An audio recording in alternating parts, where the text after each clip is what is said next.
2, 1.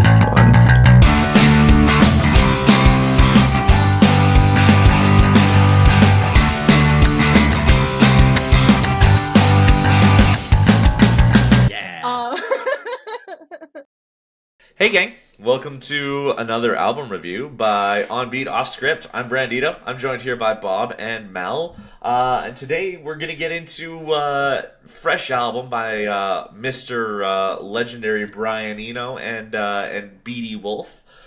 With Liminal, the follow-up to their previous album, Luminal, which I know Bob has recently just dove down.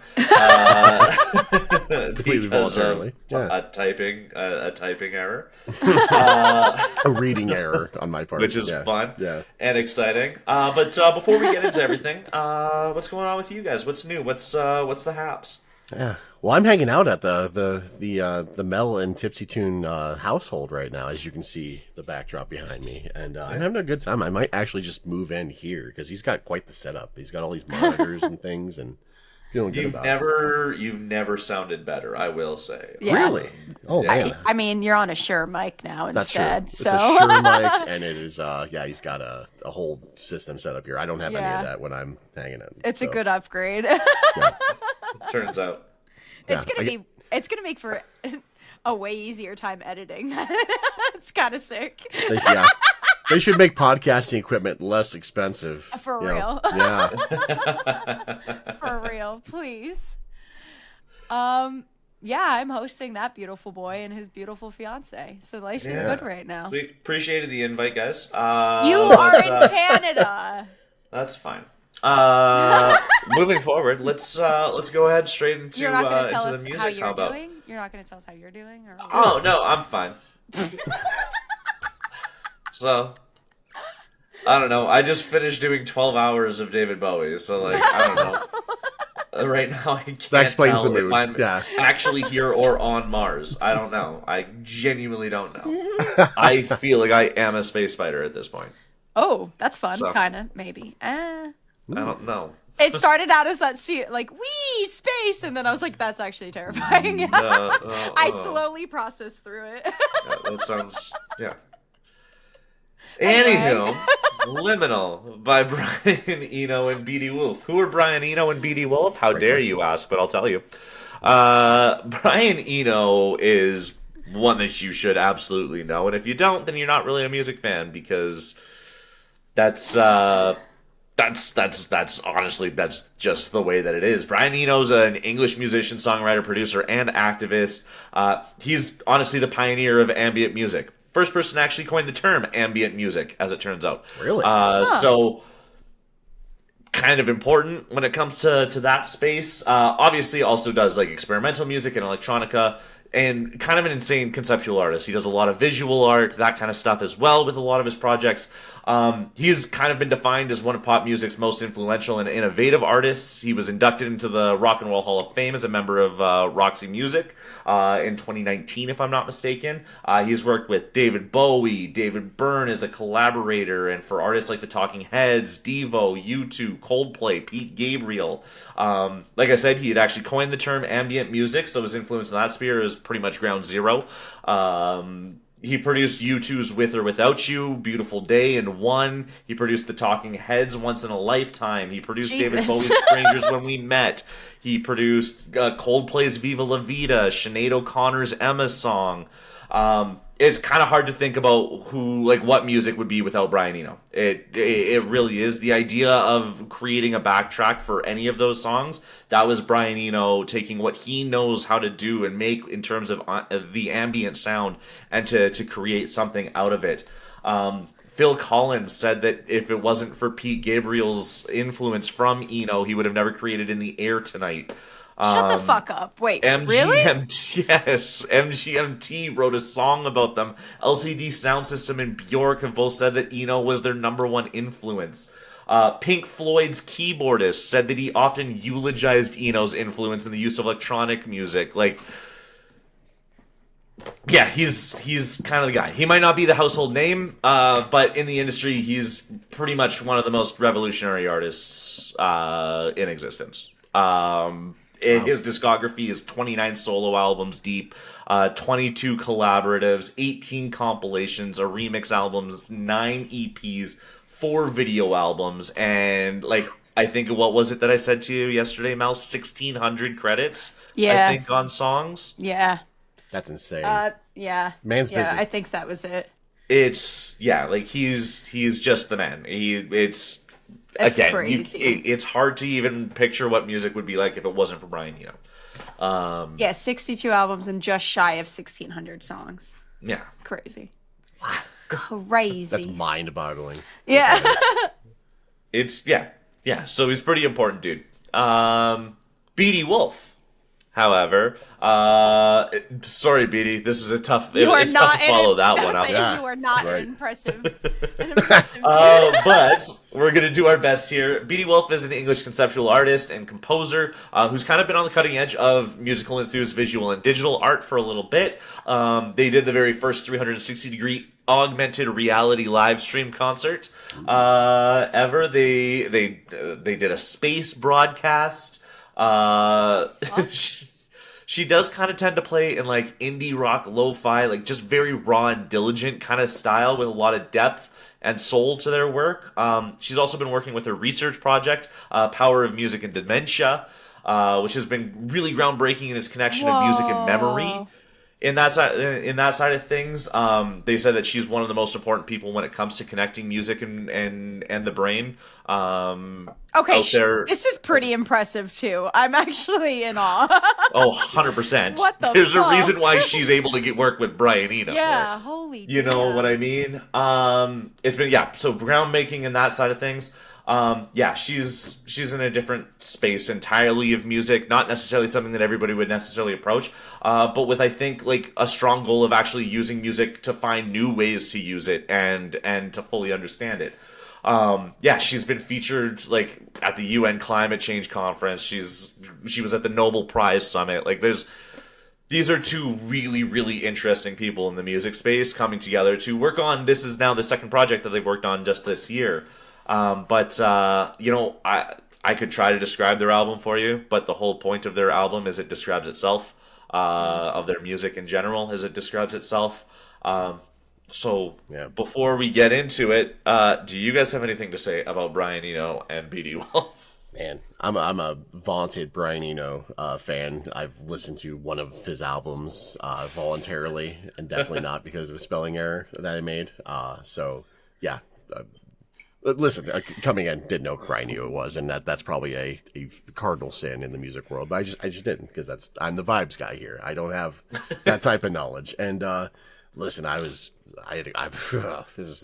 is a good album in general. I will stop it there, and we'll talk about more later. But go ahead, Bill. Yeah.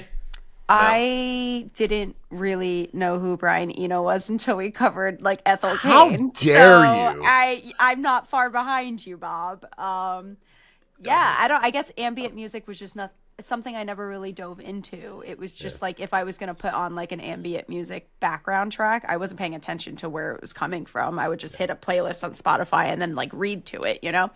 So I was excited to basically be schooled because I was explained that I was going to be schooled because Ethel Cain got shit on Brian Eno. But I was excited to dive into this one. Yeah, 100%. And like I should say, here's the thing: Brian Eno isn't just an ambient musician. Roxy Music was a rock group that he was a part of. Roxy Music sounds familiar, but I don't know why. They were like they were a pretty big band in like the 70s, 80s. Yeah, so maybe I don't know. Brian Ferry and Brian Eno, like. Okay. The names sound familiar, but I can't. You would look up Roxy Music. You'll know a lot more than you think that you know. Because again, they were a revolutionary band because they were one of the very first rock groups to really start incorporating a lot of electronica into what they were making, and that was Brian Eno's influence into everything. That's what he did. That's why Brian Eno, like I said, he started off as a rock guy and then coined the term ambient music because he wanted to say, why does our music sound so different from everybody else's? Well, it was Brian Eno creating this backtrack the ambience that goes around the rock song, which is why I say like that's why I specifically say like it's hard to picture what music would be like without him, because the idea He of added a whole dimension to music that wasn't being done. that was not really Yeah. there. You got like most things were just live performances. So the fact that you could do something recording that you couldn't necessarily do at a live performance means that you had the chance to be able to add dimensions and add depth to everything that just didn't really exist beforehand, right? Brian Eno was the guy that brought that to the forefront, right? So Pretty sick. cool. Hell yeah. So we'll start everything off. It opens up with a little bit of Part of Us. So let's listen to that. This was a tough one to find clips for. I just want to say really quickly, I don't know how you did it. obviously things don't cut and pace the way that they usually would with a more lyrical rhythm based album, but let's listen to Part of Us.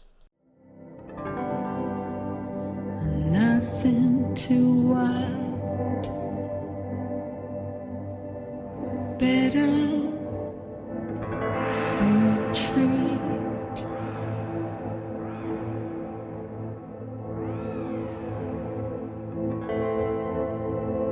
Call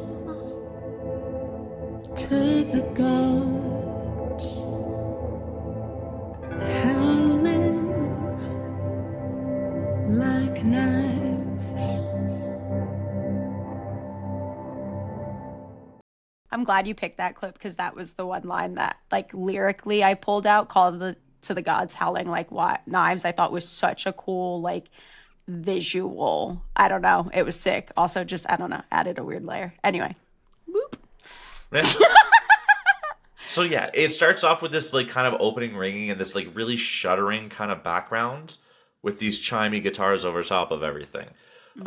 It was very much like kind of an opening track. It seems very insightful with like the string progressions and that kind of note.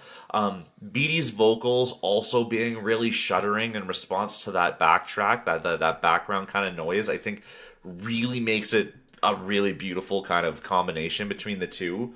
It makes her not feel so jarring. It makes her feel like she's in the space that's being created. You know what I mean?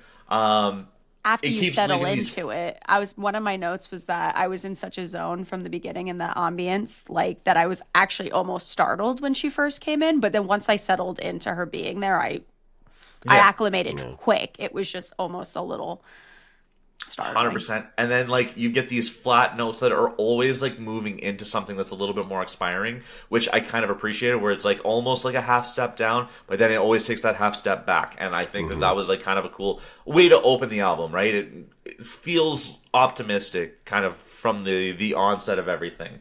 And then at the very end, you get this really hollow ring with these wooden kind of chimes, and just adds like a layer of kind of naturalism that I thought was really cool on it.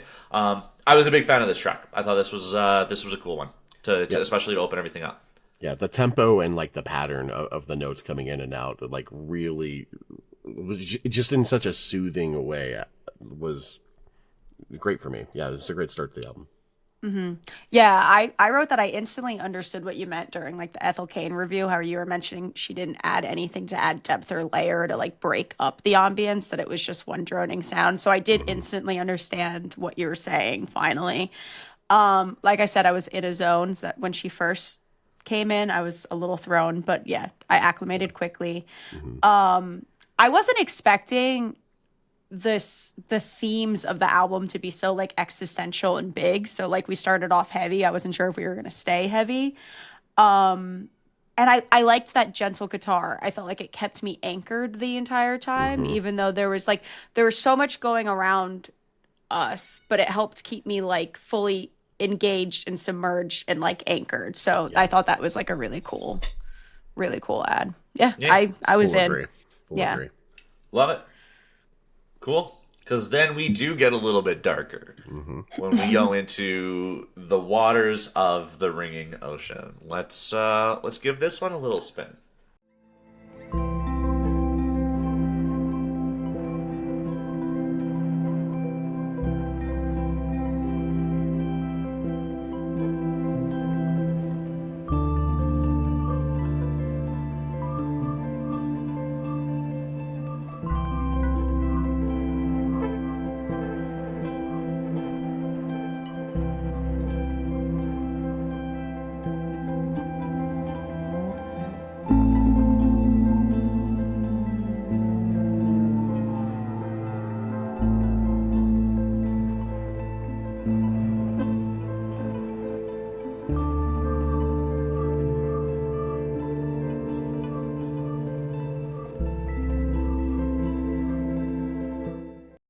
I love catching new things When you too, listen back.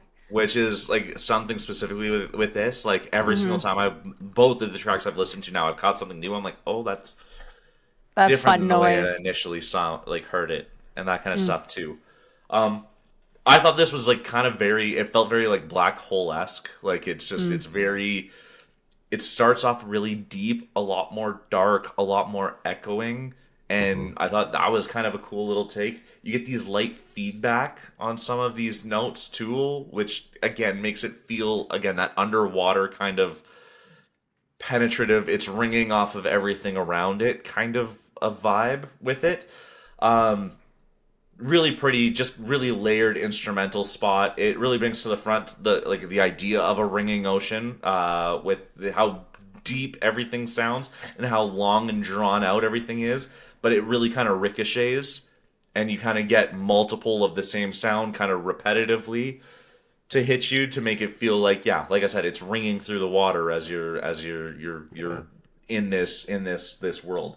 And then the ending where we get this kind of more scratchy kind of string sound, I thought was a really, really cool touch at the very end.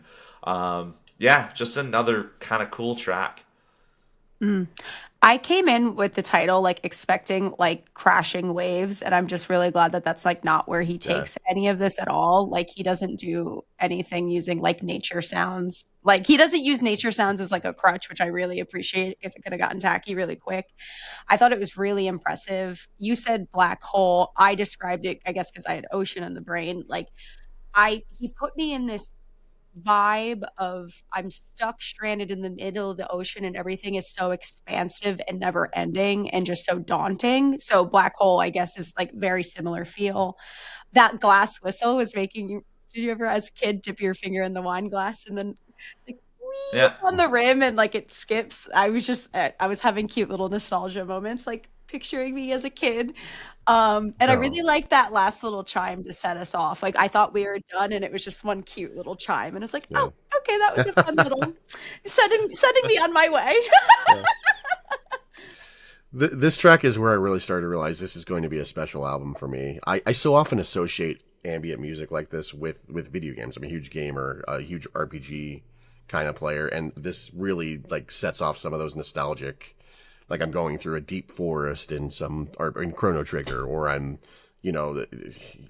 going through an ocean stage or something. And it's just so soothing and so nostalgic for me that like it just hits all the right beats in my brain, I guess, and yeah, great song. I love this a lot. 100%. Cool.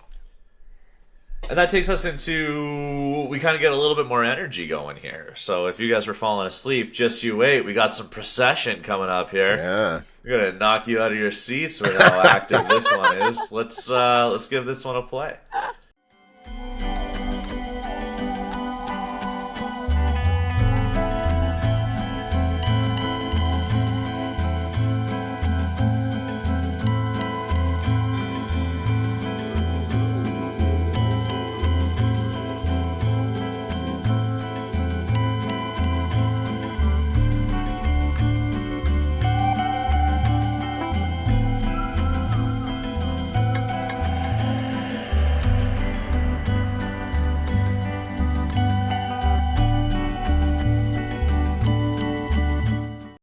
So now you understand what I mean by like what you can do with ambient music to create a scene. Cause like now we've like kind of gone through 3 where some of them are meant to be darker and more space, and some of them are trying to like pick up the rhythm. But just the amount of other things that you can add to create more than just what's, again, I'm going to use Ethel Cain, not to like just absolutely bash on her, because I still think her Yeah, I get songwriting was unbelievable. Like I don't want to take that away from her, but just in the Drone album and all of that kind of stuff just felt really boring and complacent to me, because there was just so many other things that you can do to help add to build that world.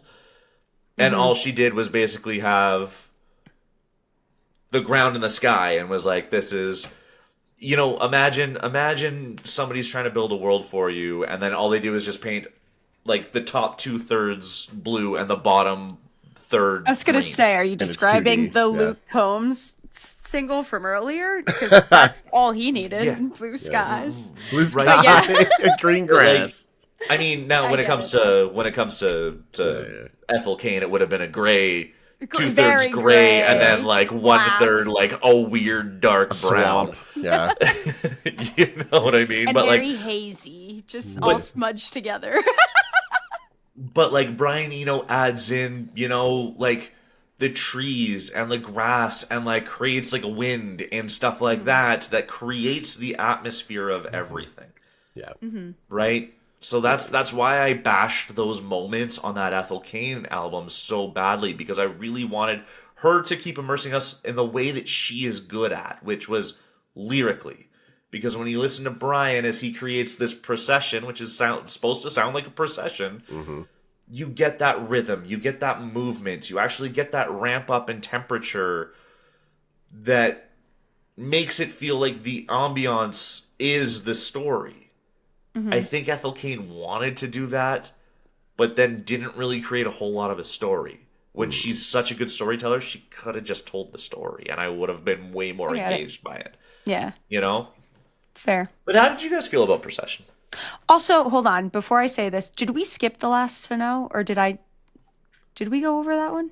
No, we didn't. I totally skipped that. Just to backtrack after yeah. I was just is- like, I remember having to skip down my notes, and I'm like, did I miss it? I don't. No, that was a me thing. That's Okay. totally my fault. Also, The Last to Know is like one of my favorites, so like I'm I kind like of that one a disappointed. lot too. Yeah. Weirdly enough, this is when I wrote down my crash out about Ethel Kane. So That is That's so so funny. funny. Yeah. like The Last to Know is where I wrote that, but I was going off of everything else that makes from sense. my notes about though. Procession. The But last to know makes sense as to why you would crash out over Ethel Kane. Okay, but for Procession, I like that similar to the guitar on the first track, the drum beat on this one was what was keeping me grounded as he started to layer.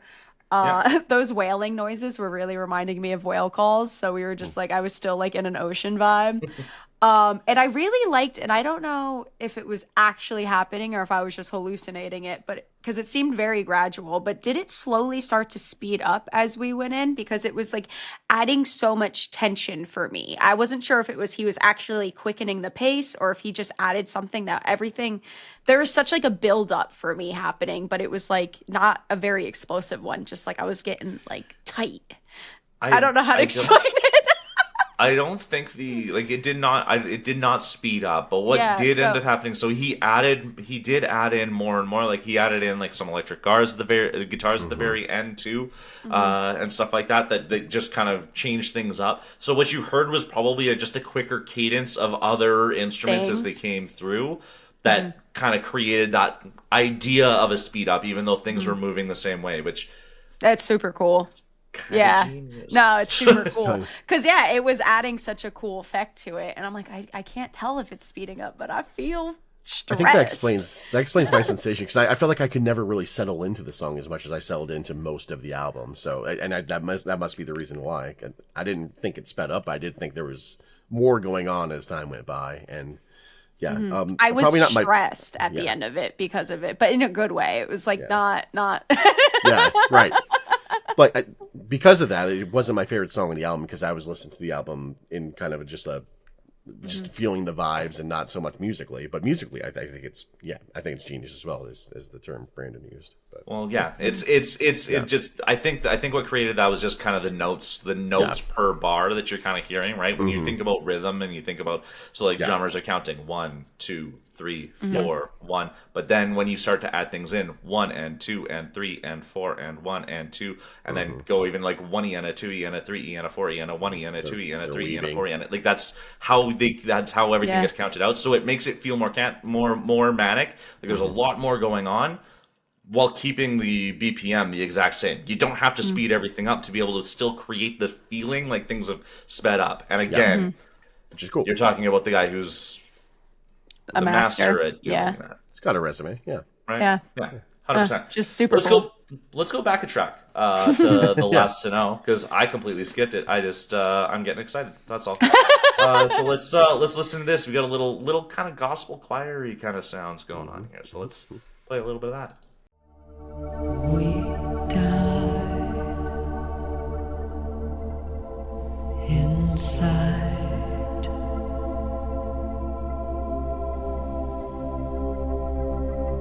No wings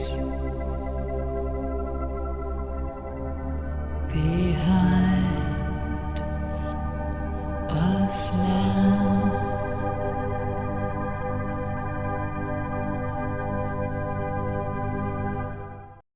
So anecdotally, this is when I was playing this song, or this album rather, in the car as we were driving up to New Jersey yesterday. This is the time that that Trin fell asleep, and I could still hear her start snoring because she was just so relaxed listening to this album. Sweet. So this, yeah, in particular, the song was just super It lulled her. relaxing, super lullaby type of music, and yeah, it was I was enjoying it, and I started to hear her snore during it. I'm like, wait, is that part of the song? Oh no, that's great. It is. I was gonna be like, that could ruin the song. I think, for some people. Right. But it was cute. It was like a cute little thing, and it was just a testament to how relaxing and soothing this is. I liked that, like, it was like the very gentle yelling almost happening in the beginning as like a background noise, as background vocals. But I like how it started. It seemed more waily at the beginning, and I like how once Beatty came in, it actually switched to being very ethereal for me. And then I was like, okay, so we're just questioning our existence like the entire time we're in this album. And then I really liked when Brian came in and as backup vocals. I thought his deeper voice added such a cool like shadow to what she was doing that it was a really nice layer or texture that he created. I was a big fan. Yeah, like I said, this is where I had my crash out about Ethel Cain, because again, this actually does follow a lot more of how the progression of Ethel Cain's did than a lot of the other ones, where, you know, like I said, where you had just kind of note, high chord, low chord, holds, high chord, low chord, hold. But he adds those extra dimensions in. He adds, like you were talking about, with like the little bit of a call. You know, he didn't make it just something that you have to stew in. So, like, there were two vocalists still on this track, just properly placed for everything. Even those chords that they were holding have a texture to them. They're kind of shaky. They start off really clean and kind of start to shake out once they get kind of closer to the end of that note as it's being held. Those are the ways that you kind of create more depth, while doing the exact same thing that, in my opinion, kind of Ethel Cain did, just more and deeper and created. And I'm not saying that that's exactly what Ethel Cain should have done in certain spots, but there's something that she probably could have done that would have created a little bit more of that world with what she was doing with the ambient music. And that's what I appreciated about this one, was how similar it was in terms of technically what they were doing, but how one ends up creating such a more vivid vision than the other one. You know? Cool. Moving on. Little Boy. Let's give it a spin. Oh boy. Little one, lay me here asleep with you.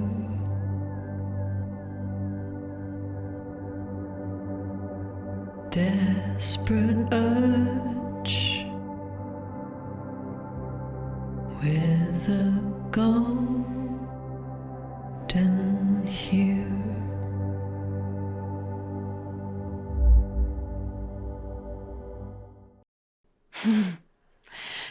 This one gave big lullaby vibes, but for me, it was like a lullaby in a horror movie being sung by a mother who has Munchausen's. Like it felt so dark to me. Like it was so tense. Something about it felt so heavy. But I liked it. It was just, it seemed way darker than I thought we were going. Beatty Wolf can do so much with the volume, and like the pronunciation that she uses is just so impactful in all this album and previous albums, because I'm such a huge Beatty Wolf fan that I've heard. But yeah, she does so much with what she's got, and just doesn't even have a lot of lyrics, doesn't have a lot of lines, but when she does, like, she's there, and it's part of the music, and it fits in so well. Yeah, you get the shuddery organ again that kind of sets the stage there, and that sort of blur that kind of comes on. I thought that was really kind of nice with it. Each recurring note has that tremble to it, like I had mentioned. Honestly, this one I was kind of waiting for a little bit more to come from the backtrack. This did kind of seem like the album's ballad, for lack of a better way to describe things. Like it kind of felt like this was Beatty's moment to really shine on this. For that fact, it was really pretty, but it kind of lacked some dimensions to it, in my opinion. This felt the most close to Ethel. It really and did, this, actually. Which is why it was giving Munchausen's.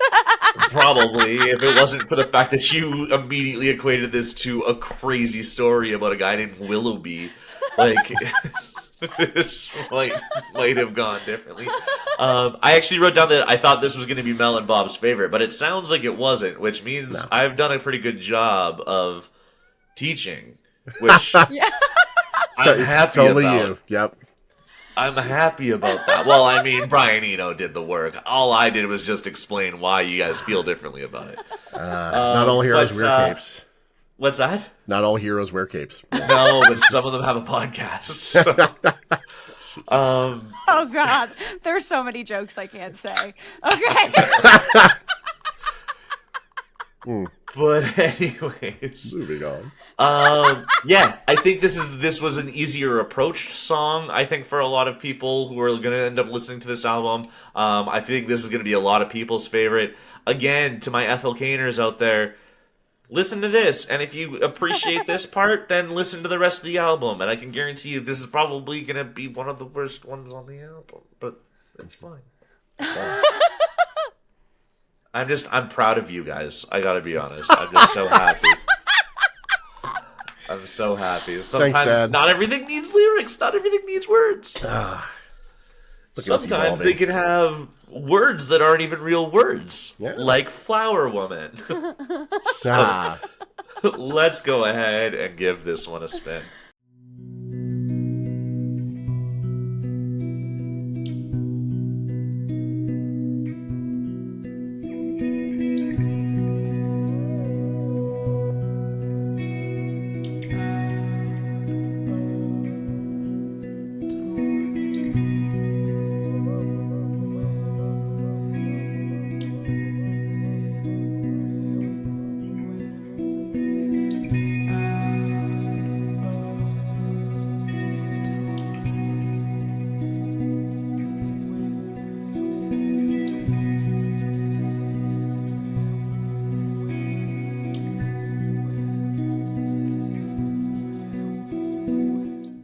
This one for me, it had a really cool build up. Like I liked how we started off with that strumming guitar. I really liked that how she sounds like it's like a distorted wailing, and I like how it gradually goes out in the distance. But something about the instrumentals and that build up, when they finally lighten up, I feel like it's the first time I took a breath like the entire song. Like I literally felt like for the first majority of it I had to hold my breath. I don't know, it was just very interesting how much like emotion they can create with just noises. Like yeah, that's it, that's all I got. Cool tension, big fan. Yeah, I already talked about how I liken a lot of ambient music to video games. Brandy shared with me what this reminded him of, but this reminded me of the village music in Legend of Zelda: Link to the Past. It's very similar to that. And I couldn't stop thinking of that while I listened to this song, and like it takes me to that world. It takes me to a lovely place, and that obviously that I don't think that's Brian Eno's intention. He's not thinking of the Legend of Zelda. Maybe he's a big Zelda fan. But ambient music is Sabrina Carpenter is. That's true. But ambient music is so widely used in video game soundtracks that that's what I associate with, and it's a happy place for me. I'm in such a happy place with this song. Yeah, like obviously it's a really pretty opening. The melody and the light drone behind it's just really pretty, but then you have this kind of higher melodic kind of layering on top of it. You get these light string moments kind of right after where that clip ended up coming through and stuff like that too, which I think was a really cool take. What I like is you have vocals, but you can't quite make out what it's saying, and I think that makes it feel, especially based on the title Flower Woman, it gives it a title, or it gives the title a humanity. Like it sounds like there is somebody. There is an actual you can connect it to a real person, and how you connect it, or however you connect it to this fictional person, however you connect it, there's a body, there's a person, and there's a face, and there's everything there that comes with that. And I think that's incredible for it to so subtly do that, and then kind of like, I know the way that Bob pictured this person and the way that Mel pictured this person, the way that anybody's going to picture this person is going to be different from the way that I did. But we all pictured a person based on the title and based on those kinds of things. Yep. Yeah, like it really felt like we were discussing somebody. And then the drone backtrack kind of kicks out to give out to like a little bit more of an echoey voice. Like it left entirely and then came all the way back. And then you get this uncomfortable kind of zigzag vocal at the very end, which made it feel like, cool, we're about to transition to a completely different feeling on the album. This was by like a long shot my favorite track. This was Yeah. really, really cool. I loved this one a lot. It's up there for me too. Yeah, it's just it was really, really nice, really, really well put together. Again, in designing that world and then placing somebody into there and letting me define the person, I think was just a really, really cool way to kind of build everything together. Yeah. Yeah, it really gives you the opportunity in your mind to just create your vision, essentially, which is great. It gives you that backdrop you need. 100%. Cool. So cool. Yeah, regardless of how shallow that form is. Let's listen to the next song, Shallow Form.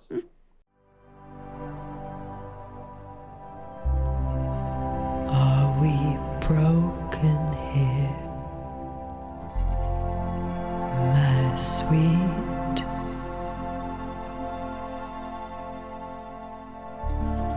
No one ever knew all the days it grew, and the way it flew right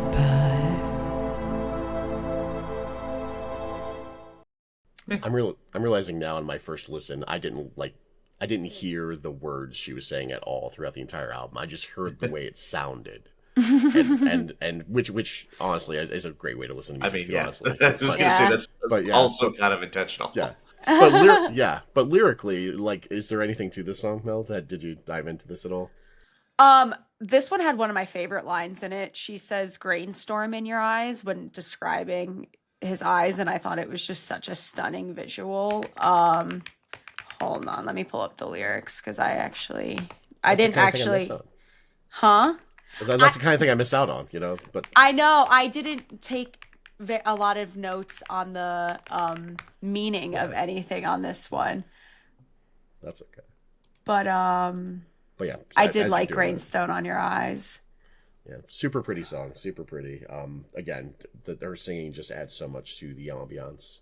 I think she does an amazing job of that in this song and pretty much every other song. Well, I would say almost every song on the album. There's a song we'll get to in a little bit that's kind of a different vibe, but yeah, this is good song.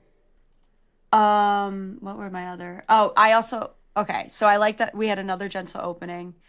Like I said, "Grainstorm in Your Eyes" I thought was such a stunning visual. I like that we got the deeper male vocals again to add that like shadow texture. And lyrically, she's saying like we are villains without hearts on, and we are children without stars. I think it's just I'm just getting, I don't know, it gives me a heartbreak vibe. I'm not sure if that's exactly what's going on here, but I just feel like she's a little, I don't know, heartbroken. Sure. Yeah. I don't know. Well, It's a vibe. let me tell you. This one felt, I think, in my opinion, obviously a lot less deep, which something being called shallow form, fair enough. More surface level kind of ambiance with it. Her vocals are back up to the front. I don't know if I love when her vocals are back up to the front, Because the other thing too is like her deep vocals like very aggressively antithesize the shallow form that I think they were kind of trying to boast with it. So this one like just didn't quite work for me as much. It might be with intention, just sonically what I really wanted out of it after the last couple of tracks.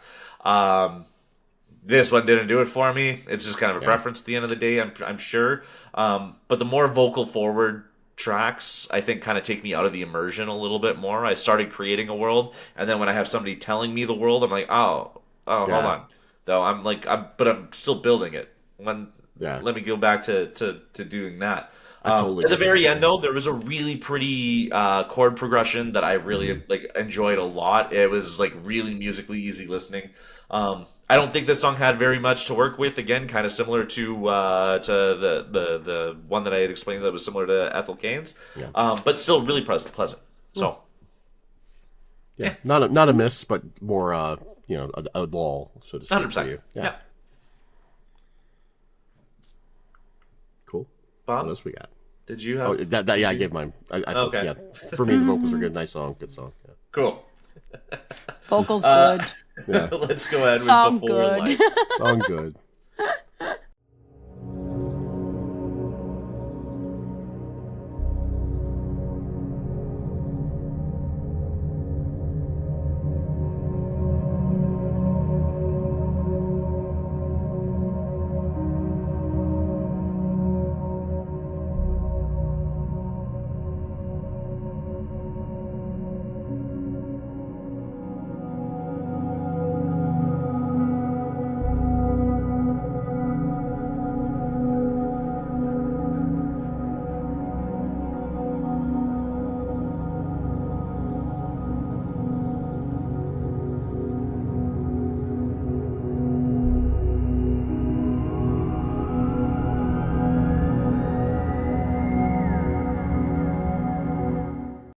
This was definitely the song that made me feel like I'm floating in space. And it almost feels a little bit more foreboding, like something bad is going to happen in this. It's less of a pleasant feel for me and more of a, what's going to happen kind of feel. In a good way. I don't know how to explain that, but that's where this song's taking me. Yeah, this one had it was kind of whistly, but also was almost giving me like or siren vibes. But I liked how it was paired with what felt like a very Zen backdrop. Like it was very, very Zen, but every once in a while we would have something that was like, it was never jarring, but like, I don't know. It added cool layer. I don't know. I feel like I'm on repeat with the layering, but it's just really cool. I don't know. So obviously the title Before Life makes me feel like maybe this is conceptually what it's supposed to be like to be, in the womb, if you will, which was kind of what I was getting from it all. It feels very cavernous, like very chamber-esque, you know what I mean? Where like there was a lot of space in this that I thought was really interesting. You kind of get this distant yell kind of at the very beginning of it with these really deep chords. This is really the opposite of Shallow Form, where it feels like everything is just impossibly far away. It's massive. It's overwhelmingly big. I actually think that kind of made this one also leave a little bit to be desired, in my opinion, because I think like it kind of sits in that overwhelming space a little bit too much for me.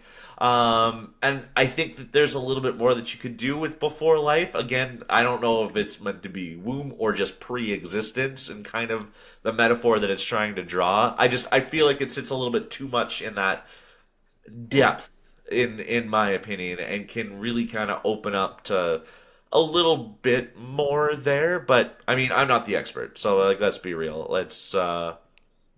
Everything I'm saying is an opinion. Yeah, I mean, when I say I felt the space, it felt to me like the vast emptiness of space, and maybe before life was found, or before life on Earth, or something. And that's kind of where I was at. So I feel like you did a great job at that.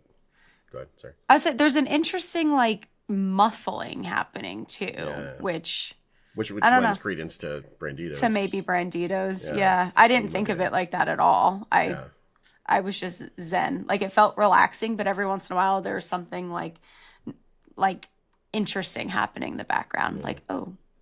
And well, after having a baby, guess where you're going to spend a lot of time? The laundry room. Let's go ahead and give this one a spin. Nice. I've been waiting all night in the laundry room for my clothes to dry. But nothing seems to get dry in here. Nothing seems to get dry in here. And there's something in the mirror that keeps pulling at my eye. Nothing seems to get dry in here. Nothing seems to get dry in here. Nothing is getting dry. Pulling at my eye. Holy shit, does this like cause like anxiety in me, this song? Like and it's, I suppose that's the way it's supposed to make you feel, but holy, like this song made me feel so uncomfortable after just being in bliss for eight straight tracks or however many tracks it's been. So this is a complete turnabout for me, and just, but it's still very, you still feel the emotion so much, which really kind of, it's great, but it was a complete heel turn. Yeah. This is actually my favorite, but because it's so radically different from everything, and I just love a dark vibe. Yeah. My notes are all over the place. So I'm like, oh my fucking God, why is doing laundry terrifying? And then I was like, I also feel like this whenever I try to wash and dry my giant thick ass comforter. I liked how it felt like spoken word, but it was like backed up with like that robotic echo. It was so interesting. And then the pacing being kept in the background, like it was like so metallic, like pipes clanging. That really like was dry, like that was drawing me in. And then I felt like the pipes clanging were like a hint to like the drip echoing happening at the end. That's what I got too. And I was like, does this poor woman need a divorce? Like I was just feeling really bad for her by the end. Her But jeans are what a so wet trip. right now. What a trip. Yeah, I mean, so like I appreciated that it actually kind of starts off in something that's really recognizable and kind of sounds like really mundane, which I think for everybody is laundry. Like it actually like does a really good job of portraying like that everybody kind of knows it, even though nobody really ever talks about it, you know, like it's a commonality that every single person has, ideally. Is the idea of doing laundry. So, like, it starts off really mundane and just kind of super surface level. I thought that was, like, a really cool way that they created that part of the world. Every single time she stopped talking, I think Brian Eno does a good job of adding in effect to be able to actually, like, kind of still maintain some sort of a breakup in between everything. There was no real dead space, which is kind of what doing house chores are like, you know? Like, you don't have downtime when you're in the midst of doing it. You're just getting it done, and then you'll have downtime afterwards. Kind of a thing, which, again, really recreated that same spot. I think this is a thing that they did a lot better on this album than they did on Luminal, in my opinion. I feel like on Liminal, they did a really good job of playing off of one another more so than they did on Luminal. And then just the repetition of that rattly beat, that over and over again, just felt like the washing machine's going and it's moving and the load of laundry is moving in it, and it just kind of sounded like it. One button off somebody's jean that's hitting every single everything over and over again. You know what I mean? Like that's what it felt like, and I just it was a really really cool track. Not necessarily my favorite, but like it was a cool track. It was fun. It just won't get dry. Won't get dry. No. My comforter is a bitch to dry. Yeah. It's so bad. I get it. I it. don't know why that gives me goosebumps. It's just such a weird statement to me. Man. Man. Anyways. Moving on to Corona. Let's give this one a spin.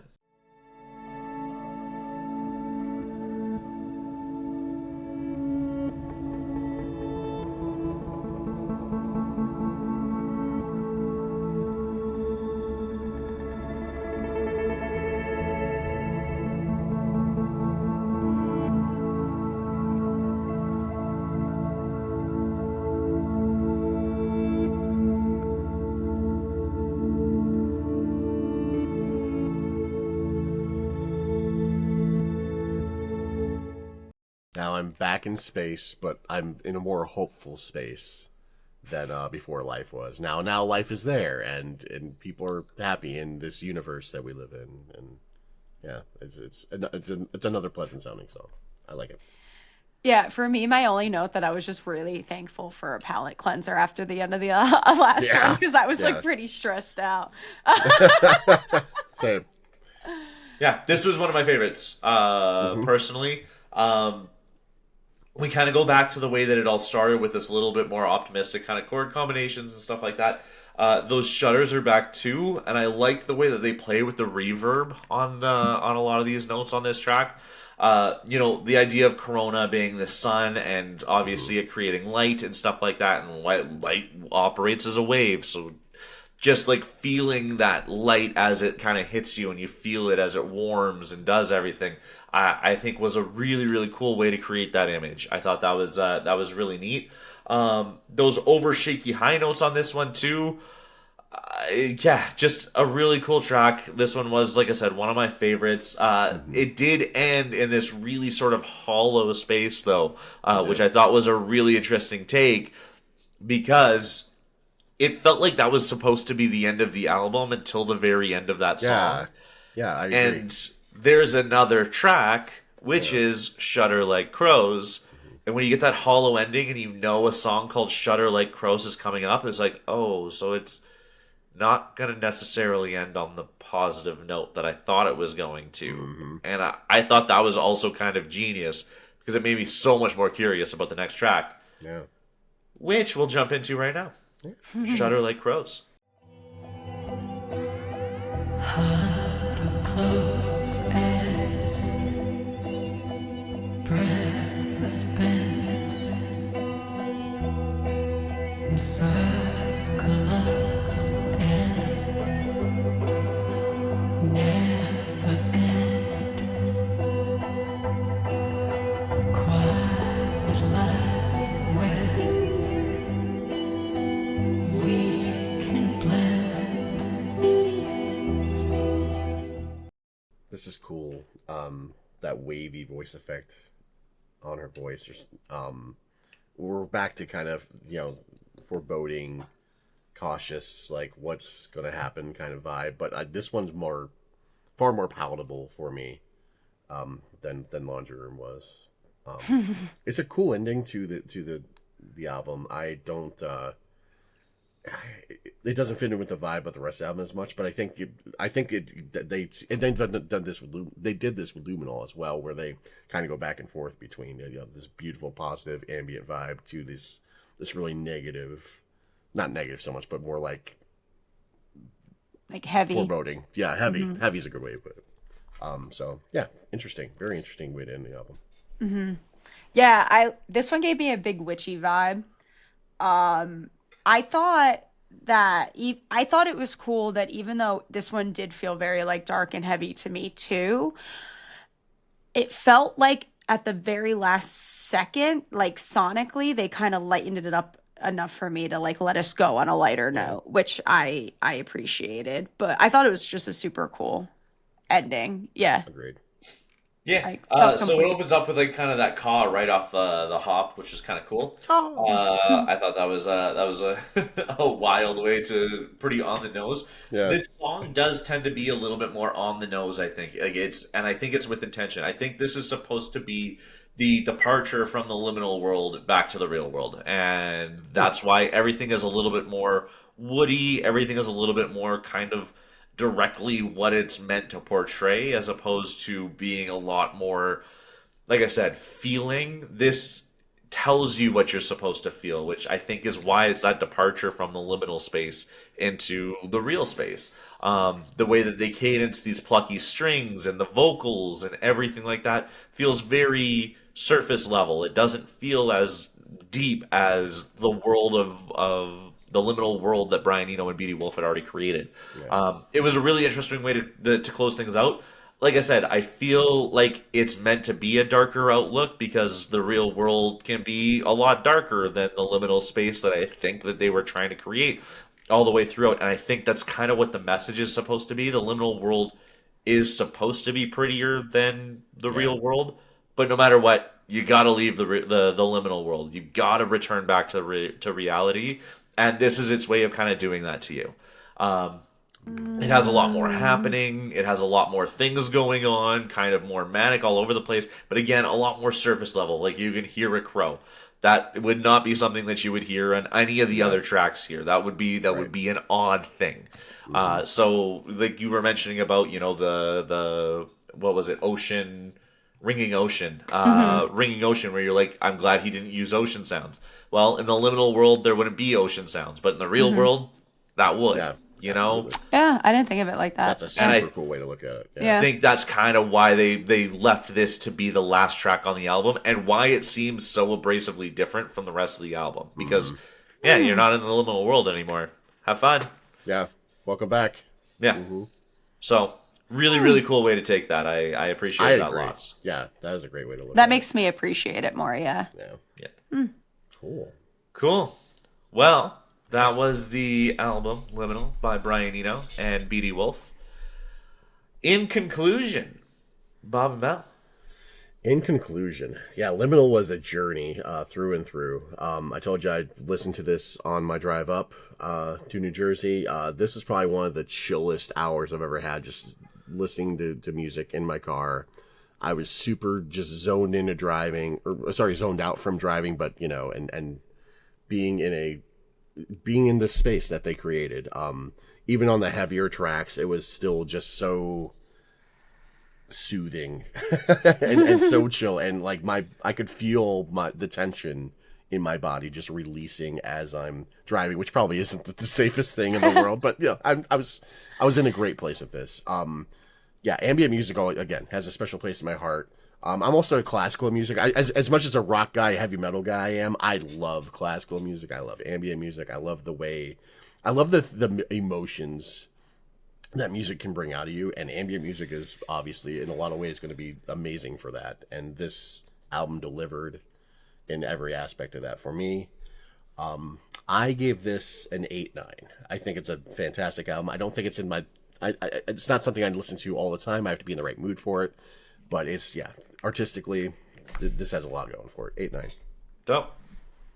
Yeah, I have a really big appreciation for this album. Throughout, I was just so impressed with how how they can convey that much emotion with just sounds. Like it's just really I also had like an actual physical reaction to a lot of like the songs. Like I mentioned, sometimes that was so tense that like when they finally would let up, I felt like I was finally allowed to breathe again. I just thought it was really cool.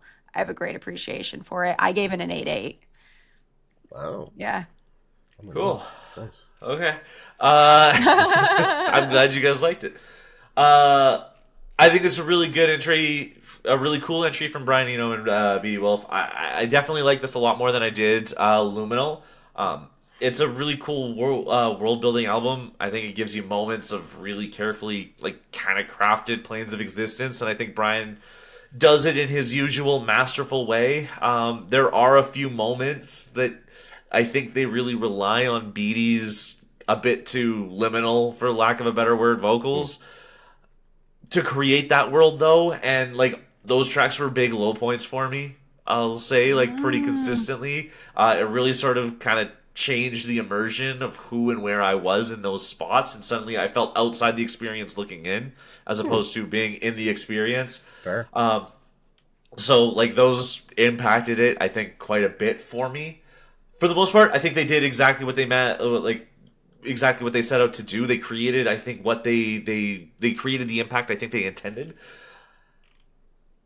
And they did it in a way I think most people will walk in and walk out of it and understand like what happened to them emotionally and why they feel that way.